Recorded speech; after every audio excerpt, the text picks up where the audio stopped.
Hello everyone, welcome to Hot Shots TV. I'm Scott Briard, and you're here for another episode of This is Darts.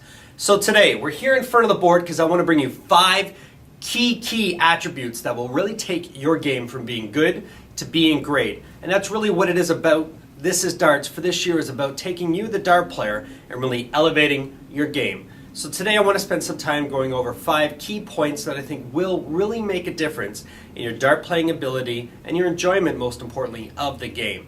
So first and foremost, the key to this is sportsmanship. It truly is a game where it begins and ends with a handshake. So when you're out in league and you're at tournaments, it is really crucial that your opponent gets to shake your hand and you smile and you enjoy the game and you're good to others at the game. And I really bring up a story I guess we've told now for 20 years. Back in 1990, Justin Andrews, a good friend of mine, and I were playing in the Darts Ontario Youth Championship out in Stratford, Ontario. We made our way out there on the Friday, and lo and behold, we found an embroiderer who took our dart shirts for that weekend, embroidered the word attitude across the back of it for us to wear, as we thought was going to be great that weekend to have these shirts that sort of, told the story about how our own attitudes were back then. I guess we were a little cocky.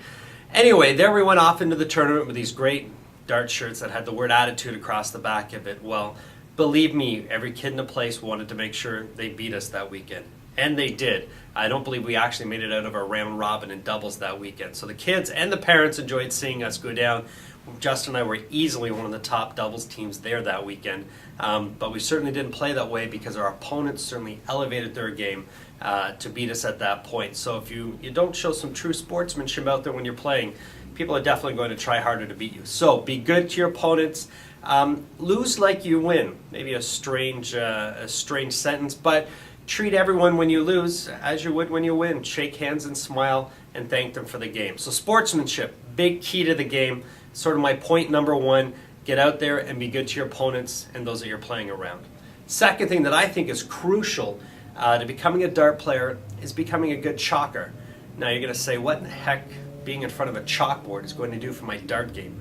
Well, you wouldn't believe how much you can learn by watching other players. There's no better place to do it than by standing in front of the chalkboard. So if you're at leagues or tournaments, make sure you're volunteering to get up there and get in front of the dartboard. First and foremost, it's great for counting. You have to be quick. You have to be able to talk to the players that are playing, calculate their scores, calculate it correctly on the chalkboard. So there's no better way to train your mind on how to calculate what's shot and what's left than by chalking. It's also a great thing to do because not many want to, unfortunately, these days in leagues and tournaments, and you find them off in the washroom or heading off to the bar. So if you're one that chalks often, you're going to find others will be there to chalk for your matches, which is important when you're at leagues and tournaments to get the flow of play going faster. So chalk as much as often, especially for the good players. Gives you a real chance to see how they're taking out finishes and gives you an opportunity to learn finishes that might work for you. So chalking, key to this game, will be something that does elevate your game in time. So trust me on that one. Get out and spend some time chalking more. Third thing I find, obviously, is the most important thing is practice. But what I find, and I talk to a lot of customers here at Hot Shots, they're at home and they're throwing at that triple 20 and they just keep throwing at that triple 20. Well, as I've sort of related it to before, it's like being on the golf range and just using your driver and just hitting these balls as hard as possible. Believe me, you get out in the golf course, it's a different thing altogether when your shots are really calculated in chipping and putting. So, don't spend all your time driving the ball, don't spend all your time shooting for the triple 20. Spend, most importantly, some time on your finishes. Crucial to this game is calculating and taking out the doubles. So, get an out chart, get one of the cards that fit in your pocket while you're playing, and be able to calculate quickly what's left and what you need to finish with. Keys to being able to practice.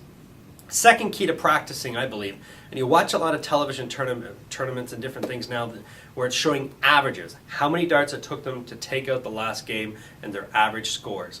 Now, like my father-in-law says, especially when it comes to business, what gets measured gets improved. So what gets measured gets improved. Like baseball players, there's more stats than we can imagine about baseball players that you read in the newspapers.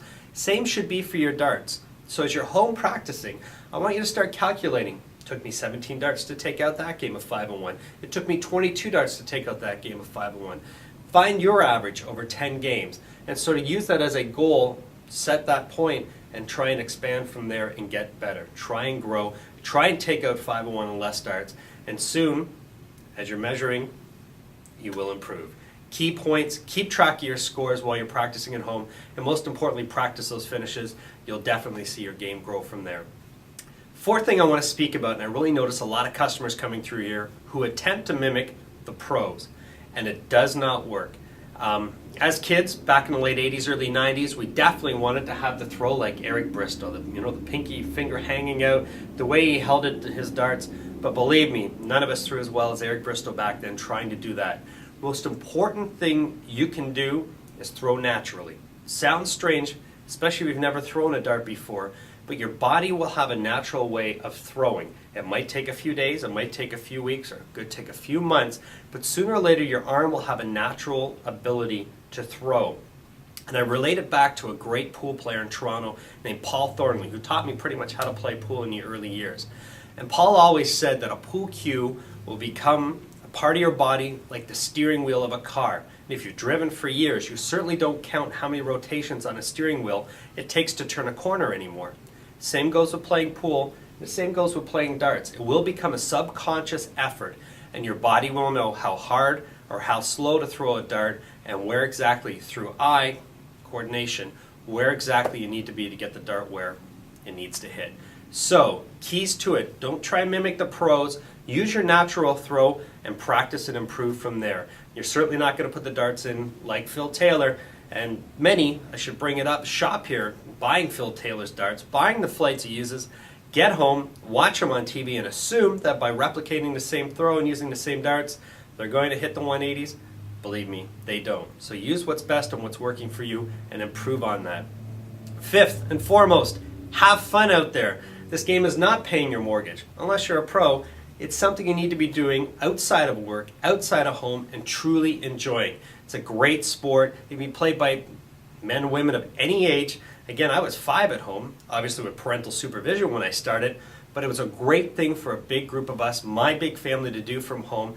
And I met some of my greatest friends out at dart leagues and dart tournaments. So have fun, enjoy it. It's a great game to play. It's a great thing to join a league for. And when you get up to the level, it's a lot of fun to get into tournaments. And look at John Part, 3-time world champion. He's still having fun. Anyway, everybody, this year I will dedicate. We're going to take your game from being good, and we're going to make it great. So stay tuned for more episodes.